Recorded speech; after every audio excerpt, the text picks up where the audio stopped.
네, 여러분 반갑습니다. 네, 오늘은 성경 강좌 9강 시작하도록 하겠습니다. 이 교시는 에스라 뼈대잡기 에스라 1장부터 10장 내용을 들어가도록 하겠습니다. 자, 한번 에스라 교재 펴주시고요. 그리고 성경책 에스라 펴주시면 되겠습니다. 자, 에스라 펴주시고 에스라에 보시면 먼저 에스라 한번 뼈대를 잡아보도록 할게요. 에스라는 몇 장부터 몇 장까지죠? 1장부터 10장까지. 근데 1장부터 10장인데 역사의 순서가 다르다는 것을 여러분 보셔야 돼요. 자, 제가 가운데다가 바사 왕들을 쭉 순서대로 써줬는데요. 바벨론이 바사로부터 멸망당하고, 그리고 이제 바사 왕이 고레스부터 시작해서 다리우 왕, 아하수에로, 아닥사스다로 이어집니다. 그리고 그 뒤에는 또 비슷한 이름의 왕들이 또 뒤에도 나와요. 여기는 지금 1세들인 거예요. 그때 고레스 왕 때 포로 귀환하게 되죠.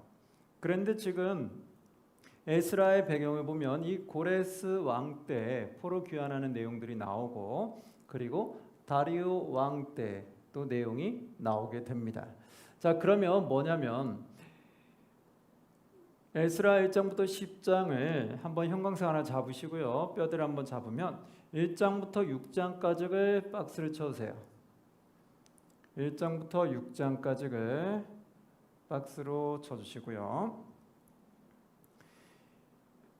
1장부터 6장까지는 어떤 내용이냐? 바로 성전을 재건하는 내용이다. 어떤 내용이라고요? 성전을 재건하는 내용이다.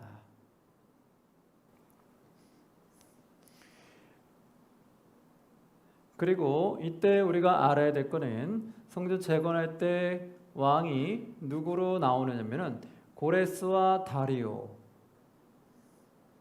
고레스 왕과 다리오 왕이 등장한다. 여기까지 기억하시면 돼요. 자, 그리고 다른 색으로 형광색 하나 잡으시고 7장부터 10장까지 박스를 칠게요. 10장부터 7장부터 10장까지. 그럼 여기는 무슨 내용이냐? 앞에 성전을 재개했으면 뒤에는 무슨 내용이냐? 뒤에는 무슨 내용이 나오냐면 여기서는 2차 귀환하면서 여기서 율법으로 그들을 가르치기 시작하는 내용이 나온다. 즉 뭐냐면 7장부터 10장은 누가 등장하냐면 여기 보시겠지만 학사 겸 제사장인 누가? 에스라가 등장한다.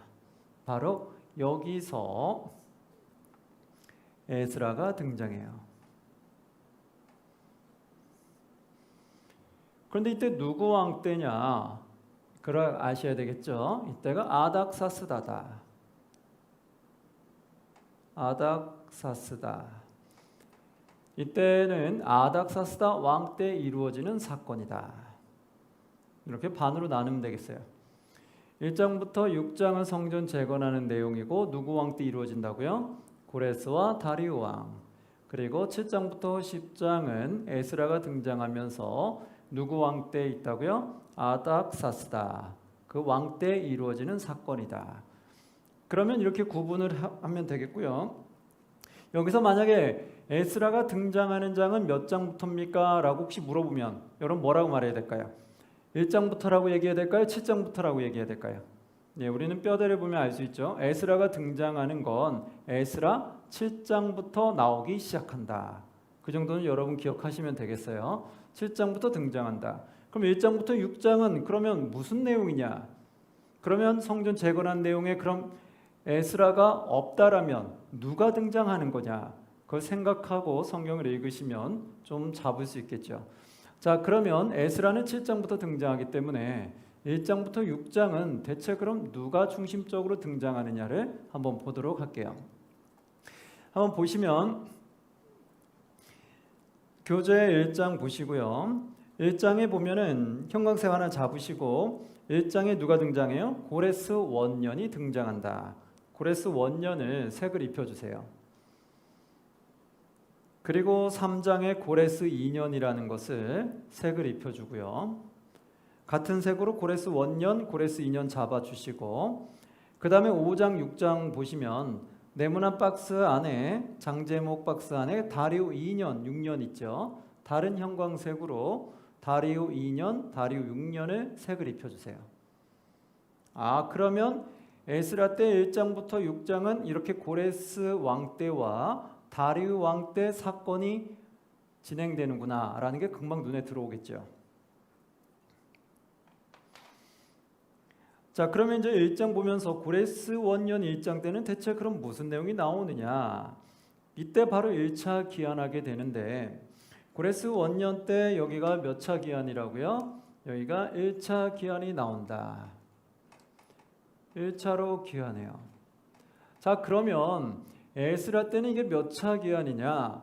에스라 때가 바로 여기는 2차 기한이에요. 에스라는 두 번째 기한할 때 같이 왔고요.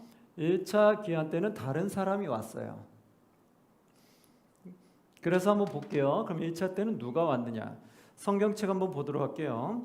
성경책 에스라 1장에 한번 보시면 1장 1절에 바사왕 고레스 원년에 바사왕이 처음 통치할 때 원년에 여호와께서 예레미야 입을 통하여 하신 말씀을 이루게 하시려고 누가? 여호와께서 여호와가 역사하는 내용이 나오죠. 모든 것은 여호와의 손길 위에 움직인다는 걸 알게 돼요. 그러니까 하나님이 하신다면 되는 거예요.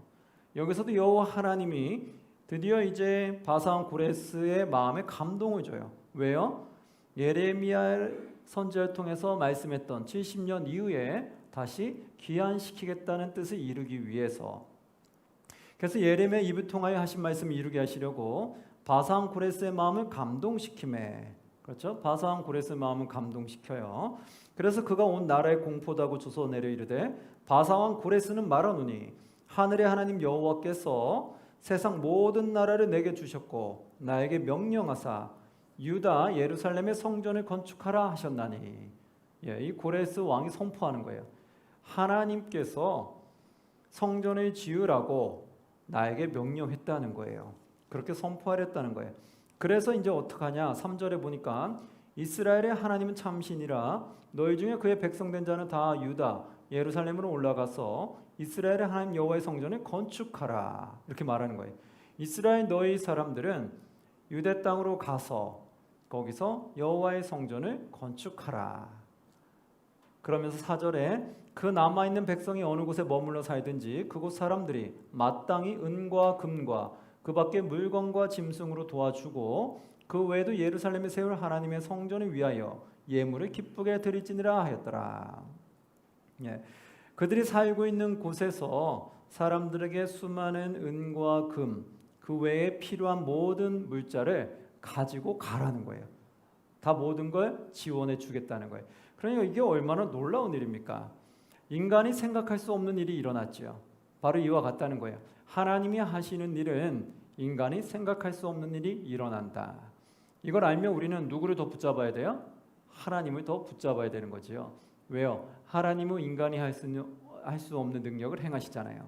이러한 분을 우리가 믿고 있는데 어떻게 그 하나님을 우리가 의지 안 할 수 있겠습니까?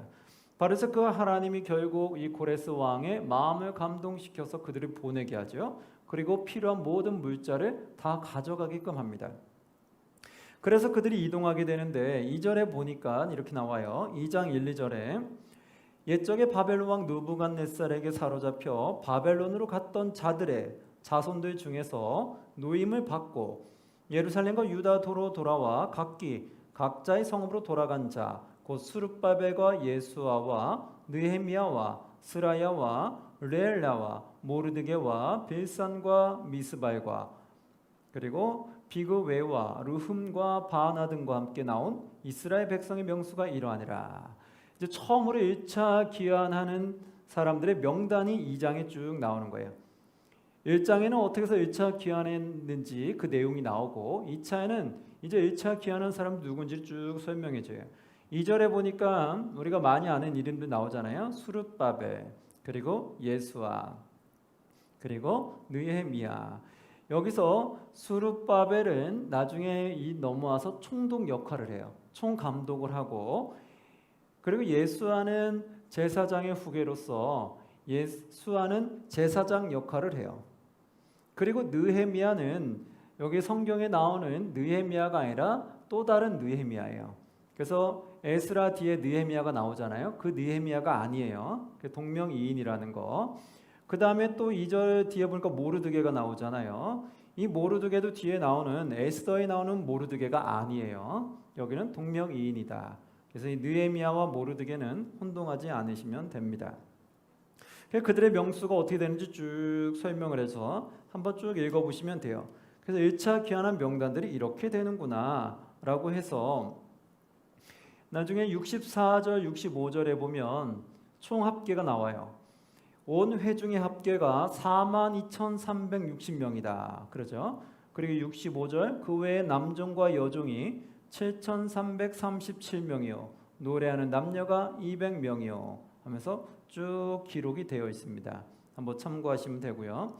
이렇게 2장으로 이동해서 3장이 되니까 드디어 고레스 2년 때 돼서 성전을 재건하기 시작하게 돼요. 한번 보시면 3장 1, 2절 볼게요. 이스라엘 자손이 각자의 성읍에 살았더니 7째 달에 이르러 일제 예루살렘에 모인지라. 요사닥의 아들 예수아와 그의 형제 제사장들과 수아이델의 아들 스룹바벨과 그의 형제들 다 일어나 이스라엘 하나님의 제단을 만들고 하나님의 사람 모세 율법에 기록된 대로 번제를 그 위에 드리려 하였세. 이들이 이제 모여서 번제를 드리려고 합니다. 그리고 이 예배가 회복되기 시작하면서 이제 그들이 성전을 다시 재건하게 돼요. 그게 바로 8절에 나옵니다. 예루살렘에 있는 하나님의 성전에 이른 지 2년 둘째 달에 스와이디엘의 아들 스룹바벨과 요사닥의 아들 예수아와 다른 형제 제사장들과 레위 사람들과 무릇 사로잡혔다가 예루살렘에 돌아온 자들이 공사를 시작하고 20세 이상의 레위 사람들을 세워 여호와의 성전 공사를 감독하게 하매. 그렇죠? 이제 공사를 시작하게 된다. 언제? 이제 기유한 후 2년 2개월이 돼서 이제 한 2년이라는 시간이 지난 거죠. 그동안 이제 어느 정도 자리를 잡고 그러고 나서 이제 성전을 재건해야 되겠다는 마음의 감동이 오면서 그들이 모이기 시작을 해요. 그리고 그들이 예배를 드리고 이제 성전을 짓기를 시작합니다. 10절 보니까 건축자가 여호와의 성전의 기초를 놓을 때에 이제 여호와의 성전의 기초를 놓기 시작해요. 그러자 어떤 일이 일어나냐? 12절 보니까 이래요. 제사장들과 레위 사람들과 나이 많은 족장들은 첫 성전을 보았으므로 이제 이 성전의 기초가 놓임을 보므로 어떻게 돼요? 대성통곡하였으나. 성전의 기초가 놓임을 보고 대성통곡했어요. 그러나 여러 사람은 기쁨으로 크게 함성을 질렀다. 나이 많은 사람들은 대성통곡했다는 거예요. 왜 그랬을까요? 첫 성전을 봤다는 거예요.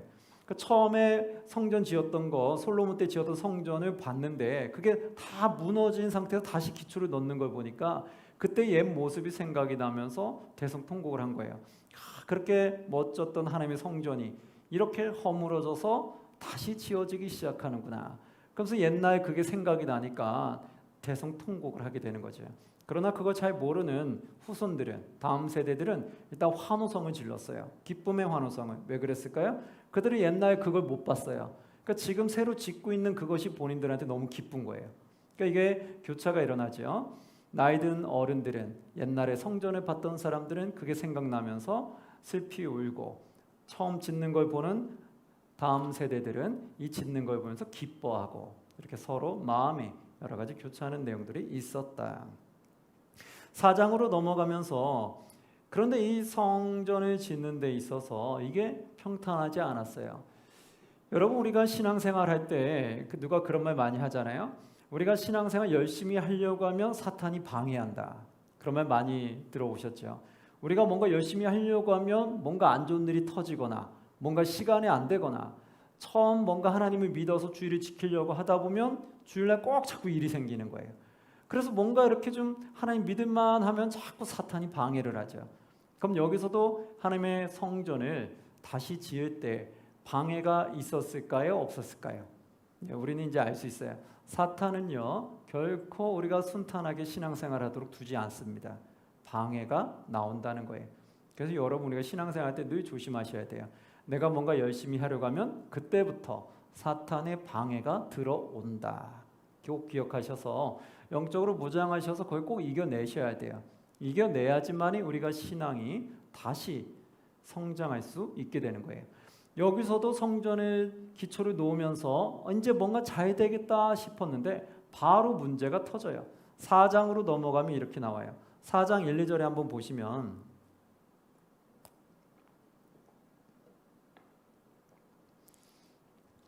이렇게 나오죠.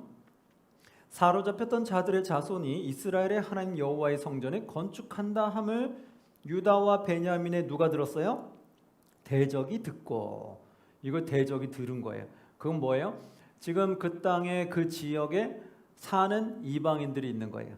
또는 혼혈인들이 있는 거예요. 그래서 우상을 섬기는 그들 기득권자들이 있는데 그들이 쫙 땅을 차지하고 있었는데 갑자기 유다 사람들이 와가서 자기네 땅인 것처럼 차지를 하고 뭔가 성전을 지으려고 하는 거예요. 그러니까 이것이 대적들이 보기에는 싫은 거예요. 못 짓게 하고 싶은 거예요. 왜? 이들이 여기서 자리를 못 잡게 하고 싶은 거죠. 그래서 그 대적들이 이 소리를 들어요. 그리고 뭐라고 말하냐면 우리도 너희와 함께 건축하게 하자라고 얘기해요. 그럼 여러분 이 대적들과 함께 건축을 하면 건축이 잘 될까요? 안 될까요? 잘 안 되죠. 될 수가 없는 거예요. 당연히 그들은 거절을 했죠. 거절을 하니까 그들이 어떻게 됐을까요? 결국 방해 작업을 합니다. 4절 5절 보면 이렇게 나와요. 이로부터 그 땅 백성이 유다 백성의 손을 약하게 하여 그 건축을 어떻게 했다? 방해하되. 결국 대적들이 방해했어요. 그러면서 5절에 보니까 바사왕 고레스의 시대부터 바사왕 다리오가 즉위할 때까지 관리들에게 무엇을 주었어요? 뇌물을 주어 그 계획을 막았으며 바사왕 고레스부터 바사왕 다리오가 즉위할 때까지 계획을 막았다는 거예요. 자, 여러분 여기에 보면 바사왕의 순서 나오죠. 고레스가 등장하고 그 다음 다리오 왕이잖아요. 그래서 1차 기원에서 고레스 때 짓기 시작했는데 결국 다리오 왕 때까지 막아버린 거예요. 그래서 결국은 성전 재건하는데 고레스 왕과 다리오 왕이 두 왕이 등장하게 된 거예요. 왜 그랬어요? 방해한 것 때문에. 그렇지 않았으면 고레스 왕 때 성전을 재건했을 거예요. 그런데 그들이 방해하는 바람에 다리오 왕까지 이어지게 된 거예요. 그래서 5장으로 보면 다리오 왕이 등장하게 됐던 거죠. 그리고요 하나 또 아셔야 될 게 4장에 보면 6절부터 23절까지는 삽입이 된 내용이에요. 이 삽입된 내용은 뭐냐면 훗날에도 하나님의 일을 뭔가 하는 데 있어서 계속해서 방해 세력들이 있었다라는 걸 알려주기 위해서 훗날 있었던 내용을 안으로 끌어와서 그래서 설명을 하게 됩니다. 그래서 보면은 6절에 또 아하수에로가 즉위할 때에 갑자기 아하수에로가 등장해요. 7절에 보니까 아닥사스다 때에 이렇게 나오죠. 여기 여러분 왕의 순서를 제가 적어드렸는데 왜 그 적었냐면 여러분 혼동할까 봐 적어드린 거예요. 고레스 왕 다음에 다리오 왕인데 지금 보니까 아하수에로 왕도 등장하고 아닥사스다 왕도 등장해요. 그 사람들이 혼동하는 거예요. 이상하다. 고레스 왕 때 성전 재건하다가 방해를 받았다가 다리오 왕 때 성전을 졌는데 왜 갑자기 아하수에로 아닥사스다 때 방해한 내용이 갑자기 나오지? 그럼 이 다리오 왕이 밑에 있는 왕인가? 하고 혼동할 수 있죠. 그래서 그걸 혼동하지 않게 하기 위해서 여러분들에게 말씀드리는 거예요. 4장에 나오는 아하수에로스 아닥사스다 이야기는 훗날에 일어난 것을 삽입함으로 인해서 고레스 때 방해했던 그들이 고레스 다리오 때 방해했던 그들이 결국 대적들이 아하수에로 아닥사스 때도 계속해서 방해하더라. 그것을 말해주기 위해서 내용이 삽입된 거예요. 몇 절부터 몇 절이 삽입됐다고요? 6절부터 23절까지 교재에 써 있죠. 4장 교재에 보면 삽입글이라고 써 있을 거예요. 그래서 6장부터 23절은 그렇게 그냥 훗날 있었던 걸 다시 앞으로 끌어와서 같이 이어서 설명했구나라고 그렇게만 보시고 가볍게 넘기면 돼요. 그러면서 24절로 넘어가는 거예요. 4장 24절 되면 4장 5절부터 해서 중간 삽입되고 5절에서 24절로 넘어간다고 보시면 돼요. 그럼 24절로 이어지면서 뭐라고 나오냐? 이에 예루살렘에서 하나님의 성전 공사가 누구 왕 때? 바사왕 다리오 제2년까지 중단되니라. 이제 이렇게 내용이 5절부터 이제 24절로 이어지는 거예요. 5절에서 24절로. 그러니까 다리오 왕 제2년까지 중단됐어요. 그러면서 5장으로 가면서 이제 다리오 왕 2년 때 사건이 등장하는 거예요. 그 교재에 보면 다리오 왕 2년이라고 돼 있죠. 그럼 한번 성경을 통해 볼까요? 5장 1, 2절에 보니까 우리에게 익숙한 선지자가 등장해요. 누굴까요? 우리가 소선지서를 읽다 보면 소선지자 12명 있잖아요. 그 중에 2명이 등장해요. 누굴까요? 학개와 스가랴. 많이 들어봤죠? 그때 그 소선지자 그들이 바로 이 시기에 같이 활동했던 거예요. 나중에 학개, 스가랴, 소선지서를 읽다 보면은 그럼 거기서 이 사건이 같이 나오게 돼요. 그래서 그때 보면 그때 활동했던 선지자이기 때문에 그때 이 성전 재건하는 내용이 나왔구나라고 이어서 생각하시면 됩니다. 5장 1절 한번 볼까요? 선지자들, 곧 선지자 누가 등장해요? 학개. 이게 바로 우리 그 선지자 학개인 거예요. 학개와 이또니의 손자 누구? 스가랴. 그래서 학개, 스가랴 선지자가 등장했어요. 학개, 스가랴가 이스라엘의 하나님의 이름으로 유다와 예루살렘에 거주하는 유다 사람들에게 예언하였더니, 예언을 했어요. 뭐라고 예언했냐? 2절 보니까 이에스아이들의 아들 스룹바벨과 요사닥의 아들 예수아가 일어나 예루살렘에 있던 하나님의 성전을 다시 건축하기 시작하며 하나님의 선지자들이 함께 있어 그들을 돕더라. 나오죠. 다시 건축하기 시작했다는 거예요. 이게 무슨 말일까요? 이제 여러분의 소선지자로 들어가서 학개와 스가랴를 읽어보시면 돼요.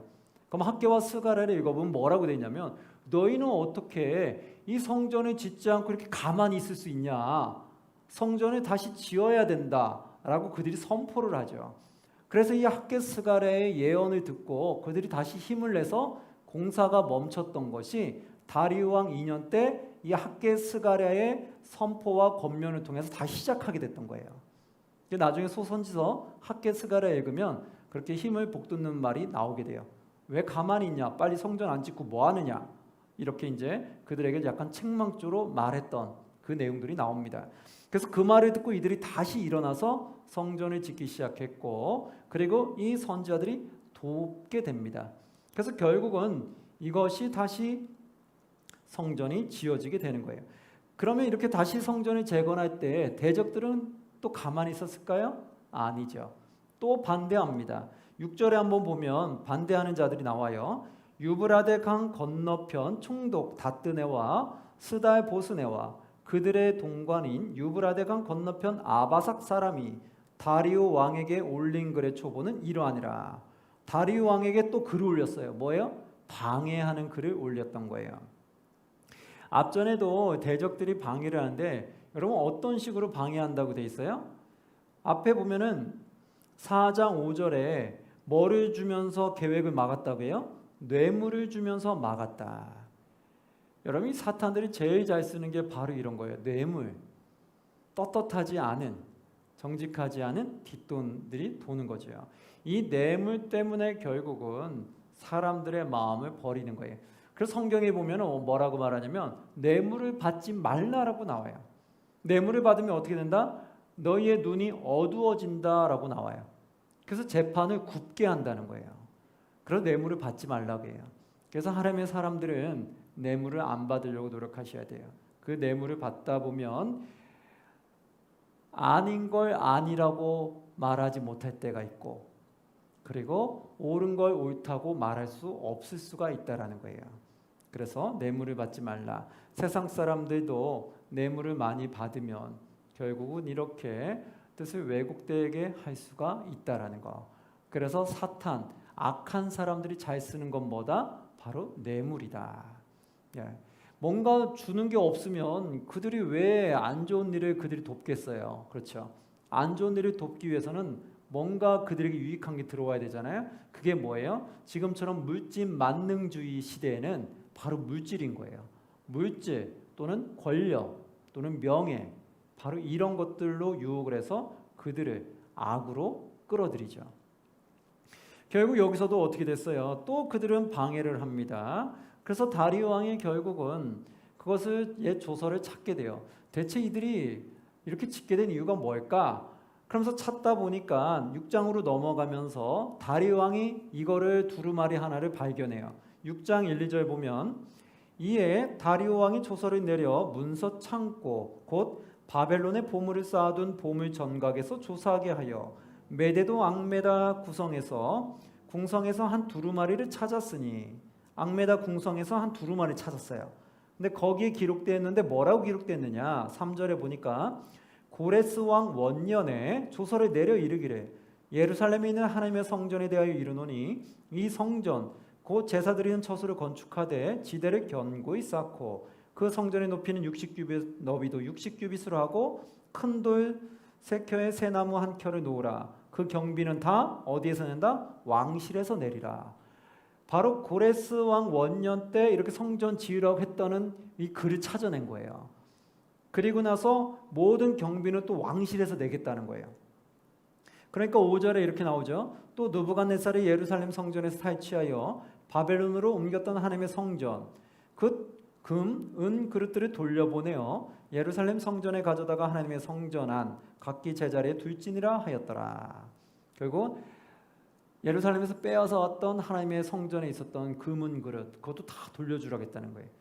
이 두루마리를 찾고 나서 상황이 완전히 역전되게 됩니다. 어떻게 바뀌었을까요? 6절 7절에 이렇게 말해요. 이에 유브라데 강 건너편 총독 다뜨네와 스달보스네와 너희 동관 유브라데 강 건너편 아사박 사람들은 그곳을 멀리하여 하나님의 성전 공사를 막지 말고, 그렇죠. 7절에 보니까 이제 성전 공사 막지 말라고 말해요. 그리고 뭐라고 해요? 유다 총독과 장로들이 하나님의 이 성전을 제자리에 건축하게 하라. 결국은 그들이 방해 공작을 폈는데 그것이 안 된 거죠. 이게 바로 하나님의 은혜인 거예요. 결국 그들은 방해하지만 결국 하나님의 순리대로 움직일 수밖에 없게 되는 것을 보게 되죠. 그래서 결국 그들은 방해를 했지만 그것이 역전이 돼서 다시 그들은 성전을 짓게 됩니다. 그 15절에 보니까 다리오 왕 제6년 아달월 3일에 성전일을 끝냈죠. 여기서 아달월이라는 것은 몇 월을 얘기할까요? 12월입니다. 그러면 다시 쉽게 말하면 다리오 왕 제6년 12월 3일에 성전일을 끝내니라 이렇게 나오죠. 그럼 다리오 왕 언제 시작을 했다가 다리오 왕 2년에 시작했다가 다리오 왕 몇 년에 마쳤다? 6년에 마쳤다. 그럼 약 4년 가까이 걸렸다는 것을 알게 되는 거죠. 얼마나 이 방해가 컸으면 이렇게 중간중간 계속 멈춰가면서 지연됐겠습니까? 오랫동안 지연돼서 결국은 성전이 짓게 됐던 거죠. 그리고 나서 이제 성전 봉헌식을 하게 됩니다.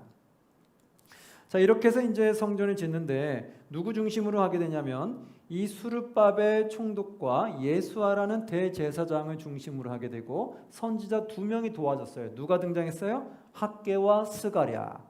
2명의 선지자가 도와서 결국 성전을 다 짓게 했다. 그게 몇 장부터 몇 장 내용이다?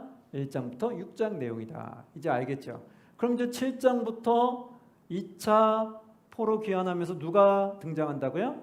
바로 에스라가 등장한다. 한번 7장으로 넘어가 볼게요. 교재 보면 7장의 장제목 박스에 뭐라고 돼 있어요? 아닥사스다 7년. 여기 보시면 바사 왕이 고레스, 다리오, 아하수에로 아닥사스라로 가는데 지금 어느 왕 때예요? 아닥사스다. 아, 이제 그렇구나. 고레스 때 1차 귀환했고 아닥사스다 때 몇 차 귀환했어요? 2차 귀환했구나. 알 수 있죠? 아닥사스 몇 년 때? 7년 때. 형광색으로 이렇게 표시해 주세요. 자, 그럼 이제 아닥사스다 왕 7년 때 2차 귀환을 하게 됩니다. 한번 보시면 7장 1절에 이후에 바사왕 아닥사스다가 왕위에 있을 때에 에스라라 하는 자가 있느니라. 이제 에스라가 등장하죠. 에스라라 하는 자가 있는데 그는 스라야의 아들이요. 쭉 내려가서 결국 5절로 가니까 5절 끝에 누가 나와요? 대제사장 아론의 16대 손이라. 아론의 16대. 아론이면 뭐예요? 제사장 역할을 했던 거구나. 그러면 이 제사장 집안이구나라는 걸 알 수 있죠. 에스라는 제사장 집안이에요. 그런데 6절에 보니까 하나가 더 있는데 제사장 집안이면서 6절에 이 에스라가 바벨론에서 올라왔으니 그는 이스라엘의 하나님 여호와께서 주신 모세 율법에 익숙한 학자로서 또 학자구나. 에스라는 그래서 두 가지 역할을 해요. 제사장이면서 율법 학자로 활동을 하게 되죠. 그래서 율법에 익숙한 학자로서 그의 하나님 여호와의 도우심을 입음으로 왕에게 구하는 것은 다 받는 자이더라. 왕에게 사랑을 받고 있었구나라는 걸 알게 되죠. 그리고 나서 이제 7절에 아닥사스다 왕 제7년에 왕 7년에 에스라를 보내게 돼요. 그러면서 10절에 이렇게 나오죠. 에스라가 여호와의 율법을 연구하여 준행하며 율례와 규례를 이스라엘에게 가르치기로 결심하였더라. 이렇게죠. 결국 에스라가 남유다 땅에 가서 그들의 율법을 전하고 싶었던 거예요. 왜요? 그들이 성전을 짓지만 아직 율법 쪽에 하나님의 말씀은 약했거든요. 그러니까 말씀을 깊이 연구한 누가? 에스라가 가서 하나님의 규례와 법도와 명령을 전해주고 싶었던 거예요. 그래서 에스라가 왕에게 부탁을 해서 2차 귀환을 합니다. 그래서 11절 12절에 이렇게 나오죠. 여호와의 계명의 말씀과 이스라엘에게 주신 율례 학자요 학자 겸 제사장인 에스라에게, 그렇죠? 학자 겸 제사장 에스라에게 아닥사스다 왕이 내린 조서의 초보는 아래와 같으니라. 12절 모든 왕의 왕 아닥사스다는 하늘의 하나님의 율법의 완전한 학자 겸 제사장 에스라에게. 13절 조서를 내리노니 우리나라에 있는 이스라엘 백성과 그들 제사장들과 레위 사람들 중에 예루살렘으로 올라갈 뜻이 있는 자는 누구든지 너와 함께 갈지어다. 자, 예루살렘에 가고 싶은 사람 있으면 데리고 같이 가라는 거예요. 그래서 결국 에스라가 사람들을 데리고 이동하게 됩니다. 그게 바로 2차 귀환 내용이에요. 그러면서 그가 이제 7장에 2차 귀환하면서 넘어오기 시작하죠. 그리고 나서 27절, 28절 에스라가 여호와를 송축하는 말이 나와요. 많이 아는 구절일 텐데 뭐라고 하냐면 27절 우리 조상들의 하나님 여호와를 송축할지로다 그가 왕의 마음에 예루살렘 여호와의 성전을 아름답게 할 뜻을 두시고. 그가 왕의 마음에, 그가 누구예요? 여호와 하나님께서 왕의 마음에 예루살렘 여호와의 성전을 아름답게 할 뜻을 두셨다. 즉 하나님이 감동케 하셨다라는 걸 에스라가 고백하게 되는 거죠. 우리도 내가 무언가 일이 잘 풀리거나 누군가 나를 도와주는 손길이 있어요. 그럼 도와주는 손길이 있으면 그를 누가 감동케 했다는 걸 우리 알아야 돼요? 하나님이 그의 마음을 감동케 했다는 거 아셔야 돼요. 근데 우리가 그걸 모르면 어떻게 돼요? 나를 도와주면은 도와준 사람한테만 고마워하고 끝나는 거예요. 그 사람을 나에게 보내주신 하나님을 더 찬양하고 감사해야 되는데 그걸 잊어버려요. 그러니까 선한 도구로 사용된 그 사람한테도 당연히 감사하다고 해야 되겠죠. 그러나 감사를 표하는 동시에 더 감사해야 될 분은 누구예요? 그의 마음을 감동케 한, 나를 돕게끔 그 마음을 움직이신 바로 여호와 하나님을 우리가 더 고마워하고 찬양할 줄 알아야 된다는 거예요. 그러면은 절대로 하나님을 떠나지 않게 되고 하나님에게 더 잘하고 싶은 마음이 드는 거예요. 왜요? 하나님이 저 사람을 나에게 보내줘서 나에게 도움을 줬다는 걸 아니까. 그러니까 그 하나님을 더 잘하고 싶고 더 찬양하고 싶겠죠. 그래서 그 하나님의 손길을 알아야 된다. 근데 에스라가 그 손길을 알았어요? 몰랐어요? 알았다. 그게 중요한 거죠. 그래서 28절에 그렇게 나오잖아요. 또 나로 왕과 그의 보좌관들 앞과 왕의 권세 있는 모든 방백의 앞에서 은혜를 얻게 하셨도다. 그렇죠? 하나님께서 나를 은혜를 입게끔 도와주셨다라고 말하죠. 바로 이렇게 에스라가 하나님을 찬양하게 되고 그리고서 이제 2차 귀환하게 됩니다. 그래서 8장에는 무슨 내용이 나오냐면 아닥사스대 때 이동했던 그 명단이 쭉 나와요. 8장 1절 보면 아닥사스다 왕이 왕위에 있을 때에 나와 함께 바벨론에서 올라온 족장들과 그들의 계보는 이러하니라. 그러면서 쭉 계보를 설명하는 명단이 나와요. 그 중에 내가 무사히 잘 예루살렘 도착할 수 있도록 하나님께 도와달라고 하기 위해서 어떻게 했냐? 아화 강가에서 금식을 선포하며 여호와께 간구했던 내용이 나와요. 그래서 21절, 22절을 표시해 놓으셨다가 꼭 한번 읽어보세요. 그러니까 이 에스라는 그냥 이동할 때 내 능력으로 뭐 난 가겠다 이게 아니었어요. 하나님한테 아무 사고 없이 무사히 갈 수 있도록 도와달라고.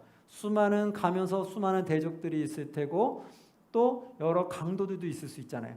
근데 그들로부터 나를 보호해달라고 하나님께 금식하며 기도했다는 거예요. 어디에서? 아와 강가에서. 21절 보면 그렇게 나오죠.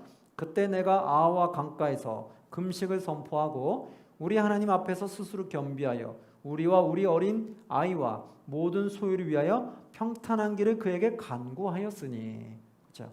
평탄하게 아무 사고 없이 무사히 잘 도착할 수 있도록 도와달라고 하나님께 간구했다는 거예요. 그러면서 금식을 선포하면서 했으니 얼마나 하나님께 간구했는지 아시겠죠? 그럼 하나님이 들어줬을까요? 안 들어줬을까요? 들어주게 되죠. 그래서 그들이 무사히 예루살렘으로 넘어오게 됩니다. 그리고 나서 9장에 가서는 9장에서 그들이 회개할 일들이 생겨요. 딱 예루살렘에 이제 왔더니 그들이 하나님 앞에서 죄악을 행하지 않을 줄 알았는데 그들이 또 와서 그 사이 또 죄악을 행하고 있는 거예요. 이거 에스라가 보니까 너무 분통하고 억울하고 화가 나는 거예요. 그래서 하나님께 회개하는 기도가 나와요. 한번 6절에 보면 우리가 많이 봤던 거죠. 말하기를 나의 하나님이여 내가 부끄럽고 낯이 뜨거워서 감히 나의 하나님을 향하여 얼굴을 들지 못하오니 이는 우리 죄악이 많아 정수리에 넘치고 우리 허물이 커서 하늘에 미침이니이다. 이렇게 9장 6절에 이렇게 그가 회개하면서 하나님께 용서를 구하게 돼요. 한번 쭉 읽어보시면 어떤 죄악이 있었는지를 아실 수 있게 될 거예요. 그래서 그를 회개 기도를 하고 10장으로 가서 다시 성결 개혁을 합니다. 하나님께 회개하고 이제 그 죄악은 다 물러가게끔 하죠. 한번 9장 2절에 보면 그 중에 하나가 뭐가 있냐면 이게 있어요. 9장 2절에 보면 그들의 딸을 맞이하여 가증한 일을 행했는데 그게 뭐냐? 그들의 딸을 맞이하여 아내와 며느리로 삼아 거룩한 자손이 그 지방 사람들과 서로 섞이게 하는데 방백들과 고관들이 이 죄에 더욱 으뜸이 되었다 하는지라.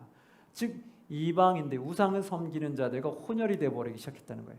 그걸 하지 말라고 했는데 그들이 했다는 그런 가증한 일을 범했는데 이것이 방백들과 고관들이 이 죄에 더 으뜸이 됐다는 거예요. 즉 지도자들이 더 으뜸이 됐다는 거예요. 악에 있어서. 그리고 얼마나 이게 통곡할 일이에요. 그래서 우리는 하나님을 믿는 자들은 누가 더 하나님 앞에 잘 세워져야 될까요? 지도자들이에요. 그래서 교회에서도 지도자들이 하나님 앞에 더 잘 진실하게 서 있어야 돼요. 그 지도자라면 어떻게 되는 거예요? 교회 각각 맡은 부장들, 책임자들 또는 항존직들, 바로 이러한 자들이 바로 그러한 사람들이 하나님 앞에 더 진실해야 되는 거예요. 근데 지도자들이 더 그렇지 않았다는 거예요. 그러니까 에스라가 얼마나 화가 나고 분통했겠습니까? 그래서 강구했던 내용이 나오고 그래서 10장 1절에 보면 이렇게 나오죠. 에스라가 하나님의 성전 앞에 엎드려 울며 기도하여 죄를 자복할 때에 죄를 자복하죠. 그때 많은 백성이 크게 통곡하며 이스라엘 중에서 백성의 남녀와 어린아이의 큰 무리가 그 앞에 모인지라. 그러면서 이제 뭐라고 말하냐면 그들도 그 회개에 동참하겠다는 거예요. 그 죄악을 버리겠다는 거예요. 2절에 보면 이렇게 나오죠. 엘람 자손 중 여히엘의 아들 스가냐가 에스라에게 이르되 우리가 우리 하나님께 범죄하여 이 땅 이방 여자를 맞이하여, 그렇죠? 이방 여자를 맞이했다는 거예요. 즉 우상을 섬기는 자들인 거죠. 그들을 맞이하여 아내로 삼았으나 아내로 삼아서 같이 우상을 섬겼다라는 거예요. 그 아내로 삼았으나 이스라엘에 아직도 소망이 있나니 곧 내 주의 교훈을 따르며 우리 하나님의 명령을 떨며 준행하는 자의 가르침을 따라 이 모든 아내와 그들의 소생을 다 내보내기로 우리 하나님과 언약을 세우고 율법대로 행할 것이다. 우리에게 아직 소망이 있다는 게 무슨 말이에요? 우리가 순종하겠다는 거예요. 우리가 순종해 다 이제 이방 여인들과 소생들은 다 돌려보낼 테니까 그 나라로 보낼 테니까 이제 힘내라고 얘기하죠. 4절에 보니까 이는 당신이 주장할 일이니 일어나소서 우리가 도우리니 힘써 행하소서 하니라. 그러니까 이제 일어나서 이것을 개혁하기 위해서 힘써 달라는 거예요. 앞장서 달라는 거예요. 그럼 우리가 이제 이 죄악들을 버리겠나이다. 그러면서 그들이 죄악을 버리면서 선결 개혁이 일어나기 시작했죠. 근데 성경계획이 일어났는데 여기서 하나님의 선한 뜻으로 가기 위해서 일어났는데 이때 또 이것을 모두 다 찬성하면 가장 좋겠는데 찬성하지 않는 무리들도 있었다는 거예요. 하나님의 백성들 중에. 그게 바로 15절에 나와요. 10장 15절에 뭐라고 나와요? 오직 아사엘의 아들 요나단과 디과의 아들 야스야가 일어나 그 일을 반대하는 사람도 있다는 거예요. 왜 그 가증한 일을 왜 버리라고 하냐? 난 좋은데 이런 거죠. 나는 이 악이 좋은데 왜 버리라고 하는 거야? 그런데 이 반대하는 사람이 또 돕는 사람도 있었어요. 누구냐? 무술람과 레위 사람 삽부대가 그들을 돕더라. 이렇게 반대하는 자를 돕는 자들도 있다는 거예요. 그러니까 하나님의 말씀대로 악을 버리려고 하는데 그것을 싫어하는 사람도 있다라는 거예요. 여러분 그러면 안 되겠죠. 우리는 하나님 믿는 백성들은 교회가 하나님 보시기에 옳은 길로 가려고 하는데 그것을 싫어하거나 악을 가려고 계속하는 사람이 교회 안에 있어서는 안 된다는 거예요. 그래서 우리는 이러한 악을 쫓는 자가 되지 않기를 간절히 소망합니다. 그래서 하나님이 죄악인 것은 우리가 모두 다 버리는, 그래서 하나님 앞에 온전히 거룩한 자로 나아가는 저와 여러분들이 되시면 좋겠습니다. 자, 우리 1교시는 여기까지 하고요. 조금 쉬었다가 5분간 쉬었다가 2교시 들어가도록 하겠습니다. 여러분 수고하셨습니다.